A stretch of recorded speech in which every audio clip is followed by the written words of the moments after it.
Clasificación B, bajo supervisión de un adulto.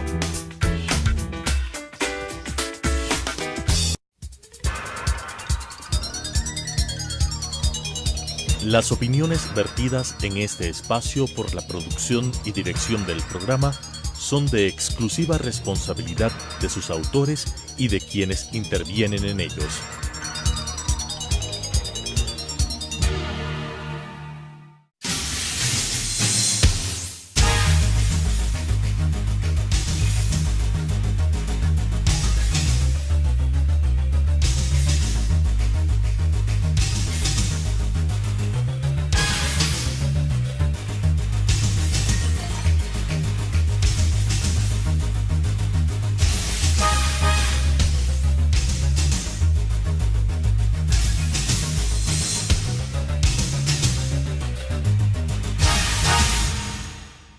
Bienvenidos a Debate Jurídico, el programa del Colegio de Abogados de Pichincha.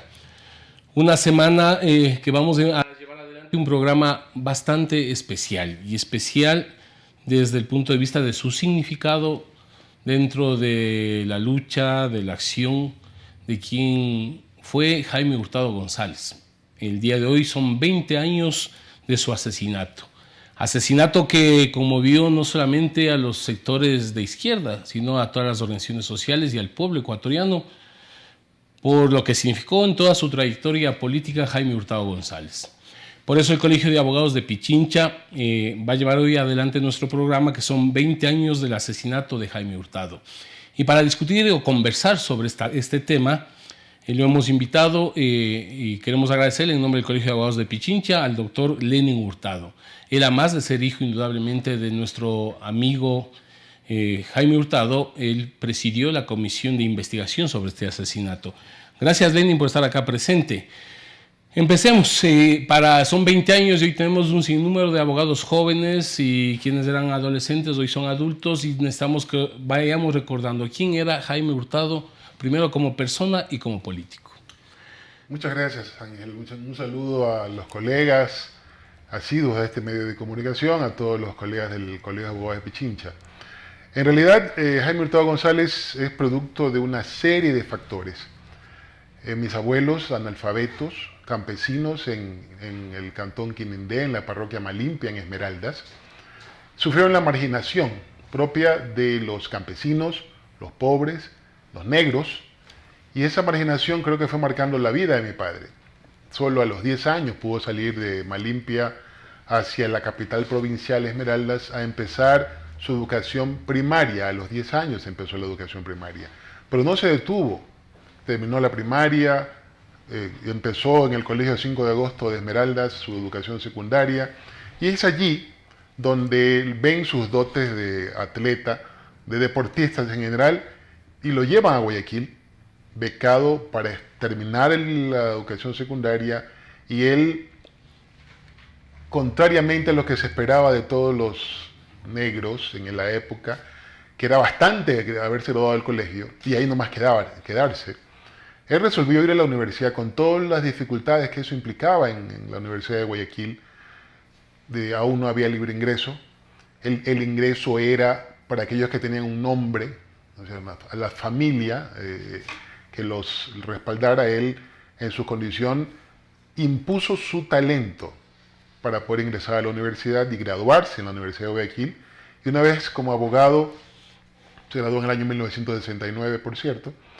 Desde entonces, y creo que de antes también, se vinculó a la defensa de los trabajadores. Eso te iba a preguntar, ¿dónde él asume posiciones políticas? Justamente me parece que en la universidad, era muy pequeño yo, pero en la universidad, él resuelve a través de la defensa de los trabajadores, sobre todo se vinculó con ellos, los campesinos, trabajadores del campo y la ciudad, y esa identificación me parece que fue marcando su convicción político-ideológica.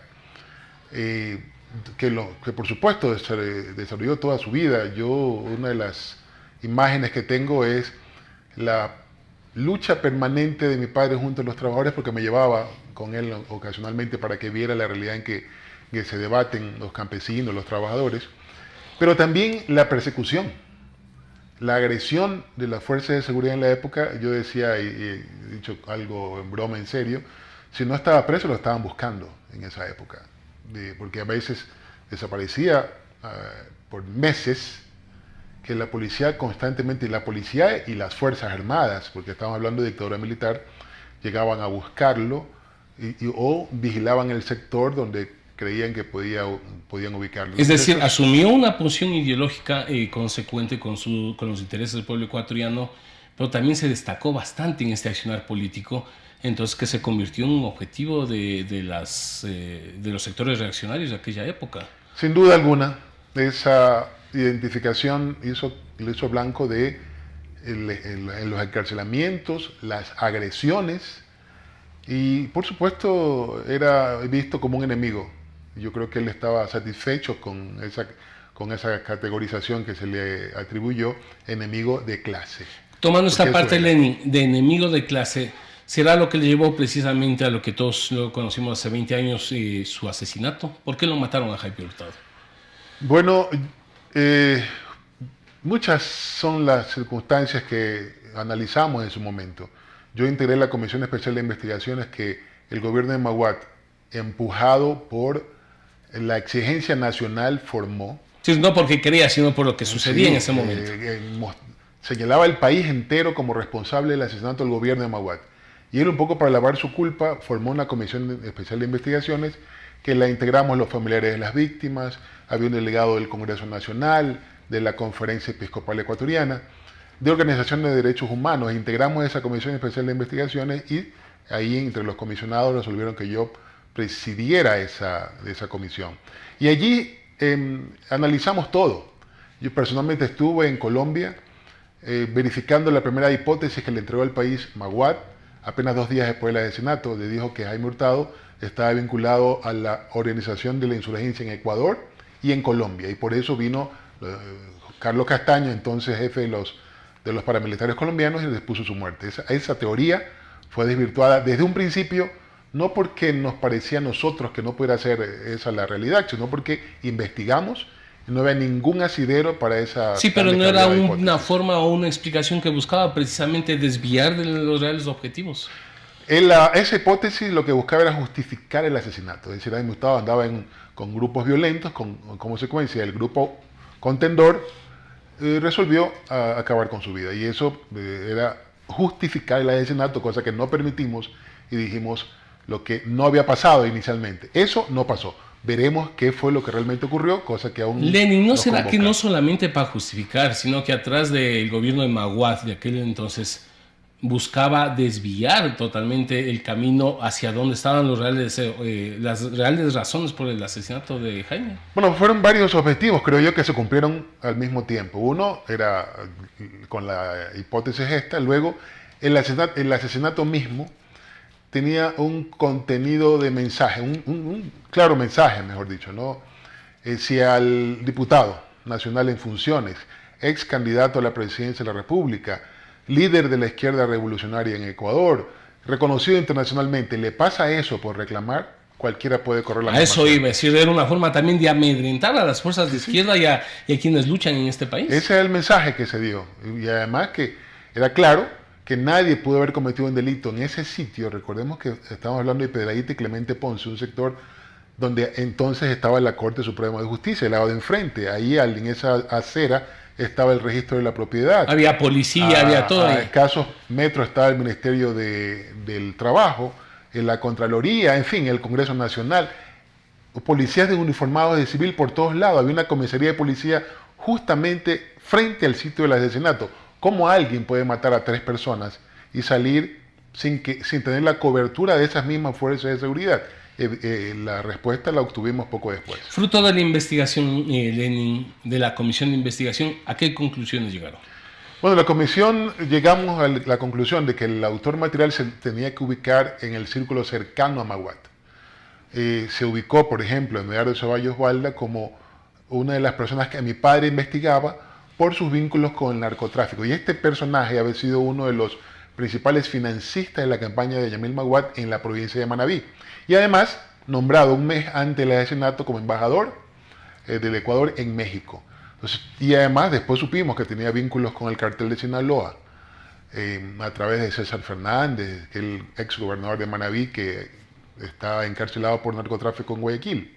Entonces, todas esas circunstancias creemos que fue el detonante para que se resolviera asesinar a mi padre, creyendo que con eso iban primero a desaparecer las evidencias del vínculo de Maguad con el narcotráfico, sino también pensaron vanamente que los ideales que orientaron la lucha de mi padre desde toda la vida iban a desaparecer con su desaparición física, y eso por supuesto no ocurrió, porque hemos sido muchos los que hemos continuado la pelea que dejó trunca a mi padre.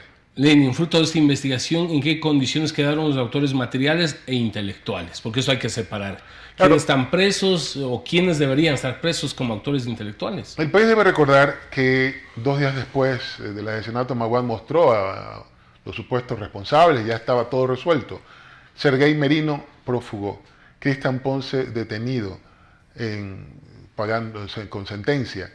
Sergei Merino estaba en Washington. Aguirre Freire también pendiente de que sea extraditado desde Italia. Eso es lo que nos llama la atención, un proceso de extradición que lleva años ya, y aún no concluye. Así que esos son los que inicialmente estuvieron involucrados. Luego, en la dinámica de la investigación, se indicó, y también está detenido, Freddy Contreras Luna, identificado por varios testigos presenciales como uno de los autores materiales del asesinato. Se lo identificó plenamente, por eso es que está pagando la pena máxima de la época, que son 16 años de reclusión mayor, como le llamaba la legislación penal en esa época. Así que esos son los que están presos. Como autores materiales. Los intelectuales nunca fueron identificados, pese a que como comisión le entregamos todos los elementos a los investigadores de la Policía Judicial para que fuera identificado plenamente. Lastimosamente no hubo la voluntad de hacerlo y eso quedó pendiente. Bueno, han pasado 20 años, todavía lo recordamos muchos sectores del papel de Jaime Hurtado, pero creo que hoy es el momento, y creo que es una de las razones que tú estás acá también en la ciudad de Quito. ¿Qué vamos a hacer o qué vamos a exigir luego de 20 años? Lo que exigimos hace 20, lo exigimos ahora. Verdad, justicia, no impunidad. Es lo que exigimos desde hace 20 años y nos hemos mantenido en esa exigencia. Hoy tuvimos un acto al pie del monumento que se levantó al pie de la Casa del Abogado, justamente aquí en Quito. Vamos a ir más tarde a hablar con la doctora María Paula Romo, ministra del Interior, para solicitarle, entre otras cosas, que a través del Ministerio del Interior se solicite la desclasificación de la información del Consejo de Seguridad Nacional. El Consejo de Seguridad Nacional se reunió el día del asesinato y tuvo varias reuniones en que discutieron este tema. De hecho, uno de los juicios es atentado contra la seguridad interna del Estado. Nos vas, Lenin, a explicar todos estos elementos, porque nos has contado sobre quién era Jaime Hurtado, lo que la comisión ha hecho hasta el día de hoy, y qué se propone durante este periodo luego del corte comercial.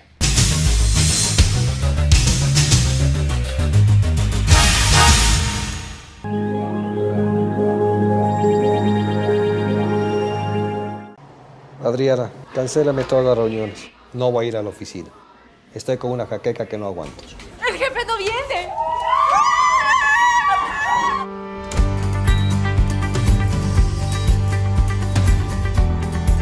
¿Estás seguro? Muy bien. Bueno. Cuanto antes vayas a Ecuasanitas, más rápido te curas. La empresa de medicina prepagada que cuida de ti. Ecuasanitas. Es bueno estar sano.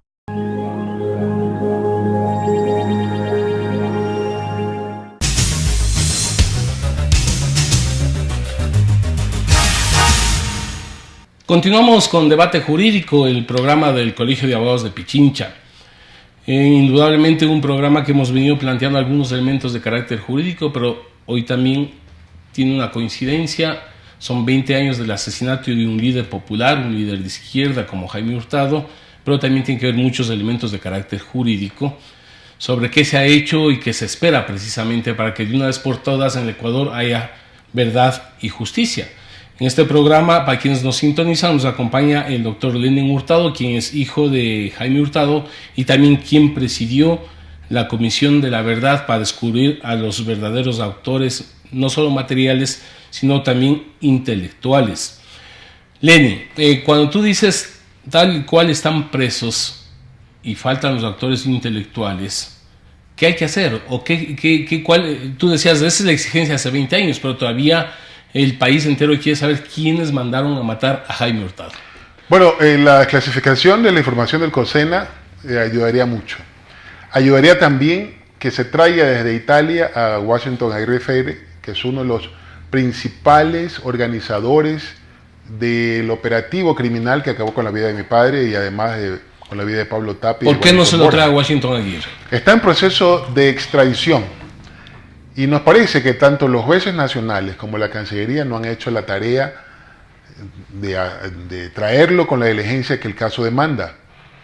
Nos parece que no se ha actuado con la responsabilidad. ¿Qué corresponde? La Corte Nacional exige. Tiene que establecer la extradición y el Ministerio de Relaciones Exteriores hacer los trámites. Efectivamente, la Corte Nacional solicitó a Cancillería. Cancillería se nos ha dicho, se nos informó que inició el proceso en Italia. Pero desde entonces acá nada se nos ha informado, tanto así que la propia Unión Mundial de Parlamentarios, que está siempre preocupada por el avance de este proceso, pide informaciones sobre la actualización del proceso de extradición en Italia y resulta que hace 2 años que viene preguntando lo mismo, seguimos diciéndole está pendiente la extradición de Washington Aguirre Freire porque las autoridades pertinentes no han hecho la tarea. Hoy el canciller Valencia está abierto a la posibilidad precisamente de que se transparenten muchas cosas en este país. ¿Han hecho ustedes como comisión, como familia, algún acercamiento con el canciller? Vamos a hacerlo justamente a través de la ministra del Interior.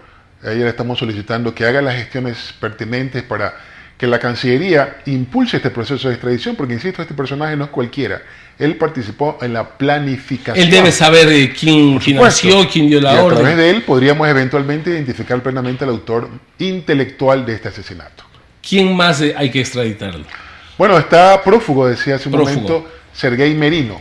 Sergei Merino, pese a que se lo sentenció en su momento a 6 años por asociación ilícita, antes la legislación procesal penal establecía que al cumplir la pena ya tenía reducida la mitad de entrada.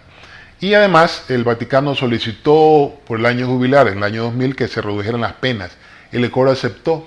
Entonces de 6 años se redujo a 2, que los cumplió y por buena conducta, entre comillas, fue liberado y desde entonces desapareció. Está prófugo desde entonces. Estamos hablando de aproximadamente el año 2001, 2002.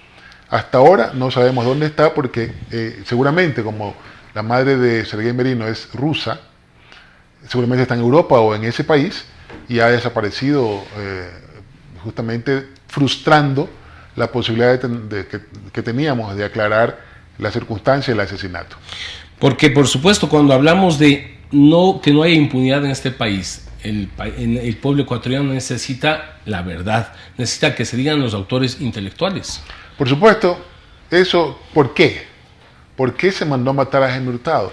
Nosotros tenemos nuestras convicciones de por qué ocurrió ese asesinato hace 20 años, pero necesitamos que el Estado reconozca que Jaime Hurtado no murió por un conflicto de tierras, no murió porque estuvo vinculado a ninguna insurgencia dentro o fuera del país, murió por sus convicciones políticas que molestaba al gobierno de la época. Y eso es lo que queremos que se admita de parte de las autoridades que están llamadas a investigar. Nosotros hicimos la investigación sin tener la obligación jurídica de hacerlo. Sin embargo, por supuesto que nos interesaba que se sepa la verdad por lo que se dijo inicialmente. Entonces nos toca seguir insistiendo en las autoridades pertinentes, y en eso estamos empeñados, para que den una respuesta al país. La comisión feneció su trabajo, ahora corresponde a las instancias institucionales. Así es, la comisión terminó su trabajo hace tiempo. Creímos que ya habíamos entregado todo lo que podíamos entregar. La supervisión del proceso judicial la realizamos ahora como acusadores particulares, en mi caso personal como procurador común. Fueron 3 las víctimas, recordemos, y entonces yo asumí la calidad de procurador común de los representantes o los familiares de las víctimas, tanto de Pablo Tapia como de Wellington Borja.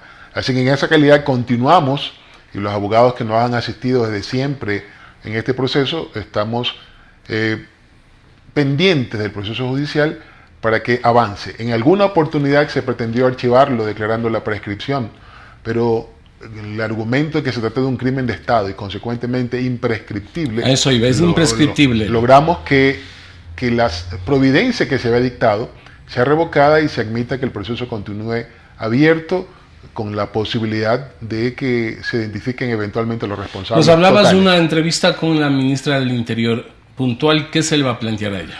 Bueno, a la doctora María Paula Romo la vamos a solicitar en lo que decía, la desclasificación de la información que aún es reservada del Consejo Nacional de Seguridad. Le vamos a solicitar a través de ella a la Cancillería que se relance o se impulse más eficazmente el proceso de extradición de Washington Aguirre Freire. Y también vamos a solicitar que instancias de investigación como la Comisión de la Verdad, la propia Fiscalía, retomen la investigación de las circunstancias que llevaron al asesinato de mi padre. Eso está pendiente y eso depende, por supuesto, del gobierno en alguna medida, pero también de la función judicial y de la Fiscalía. Estando claros estos elementos jurídicos, yo quiero retomar el tema político. El papel del gobierno de Maguad en las circunstancias del asesinato de Jaime Hurtado. Es decir, porque Jaime Hurtado no solo que combatió al gobierno de Yamil Maguad, sino a los gobiernos que precisamente irrespetaban los derechos de los ecuatorianos. ¿Tiene que responder Maguad sobre este caso?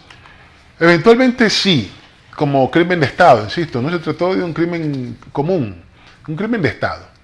Se mató a un legislador en funciones por sus comisiones políticas. Así que en ese sentido creo que el gobierno de Maguad, y él por supuesto, tiene responsabilidad. Habíamos señalado que mi padre investigaba los vínculos de ese gobierno con el narcotráfico. Eso creemos que fue el detonante para su eliminación física. De suerte que independientemente de la relación que hayan tenido o no con el narcotráfico, sí hay más que indicios en cuanto a la responsabilidad de ese gobierno en el crimen de Estado del que fue víctima de mi padre. Cuando tú hablabas que uno de los objetivos precisamente del asesinato de Jaime Hurtado era afectar a sus convicciones, al movimiento de izquierda, no se ha cumplido eso. Los pueblos siguen en la lucha y en la acción por cambiar esta sociedad. Así es, pese a que fue evidente el objetivo por la forma en que se ejecutó el crimen, de amedrentar, de atemorizar, de desmovilizar, eso no pasó. Luego el pueblo fue, con los ideales de Jaime Hurtado, fue protagonista de muchas gestas que, por ejemplo, dieron al traste con el gobierno de Yamil Maguad. Empezamos por el feriado bancario. Recordemos el país. Mi padre fue asesinado el 17 de febrero de 1999. 3 semanas después, aproximadamente, a finales de marzo, el feriado bancario, el congelamiento de los depósitos, el desastre económico del país que le costó vidas, y no pocas vidas de ecuatorianos, a más de la migración tan terrible que hemos sufrido desde entonces. Eso es lo que nos lleva a afirmar de manera categórica que esto no se puede quedar así. Nosotros seguimos comprometidos.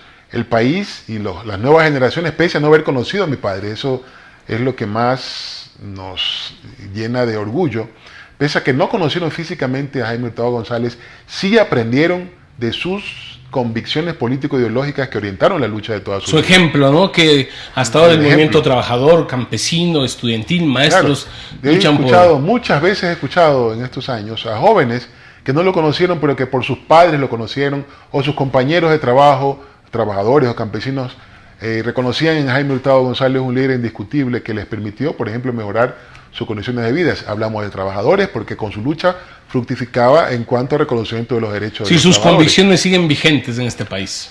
Plenamente, no han palidecido, muy por el contrario, se han reverdecido permanentemente porque también las causas que fundamentaban esas convicciones están intocadas en el Ecuador, que son básicamente la injusticia social con la que se trata nuestro pueblo. Y nuestro pueblo, me imagino, seguimos luchando hasta que se logre esos objetivos por los cuales vivió y murió Jaime Hurtado González. Es el compromiso que asumimos desde un principio de continuar su lucha. Y mientras esa lucha no nos lleve a transformar el Ecuador, pues por supuesto que perseveraremos en ella.